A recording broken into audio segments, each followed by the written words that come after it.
Tušíš, koľko jazd spravia taxislužby na Slovensku každý deň? Tak minimálne tieto čísla a o mnoho viac sa dozvieš v našom blogu, ktorý sme spracovali do štatistík a dát 5,5 milióna zákazok v aplikácii Senset, ktoré sme zbierali aj za uplynulý rok 2024. Poďme sa bližšie pozrieť na to, aké čísla by si sa tam mohol dozvedieť. Zistili sme, že priemerná taxislužba na Slovensku vybaví okolo 150-160 zákazok denne. Samozrejme sú tu firmy, ktoré majú aj 100, sú tu firmy, ktoré majú aj 700. Čo to v preklade znamená na auta? Tie väčšie firmy, máme tu aj také, ktoré majú 15 či 17 aut na zmene, ale priemer, ktorý sme vypočítali, je, že priemerne firmy majú 6 aut na smene.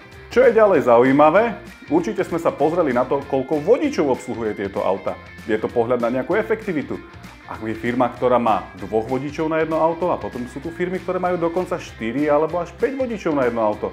Aj tieto štatistiky a priemery sme zhodnotili z celého Slovenska. Určite sú pre vás na zamyslenie, či v tej vašej toho fungujete efektívne. Z týchto dát naši ITčkári a analytici zistili, že priemerne vybaví jedno auto 25 zákazok za deň. Ďalším zaujímavým údajom, ktorý si musíme bez pochyby povedať, je aj to, že každá taxislužba má aj nevybavené zákazky a je to bežná realita dňa. Možno sa vám zdá, že u vás je to veľa alebo málo.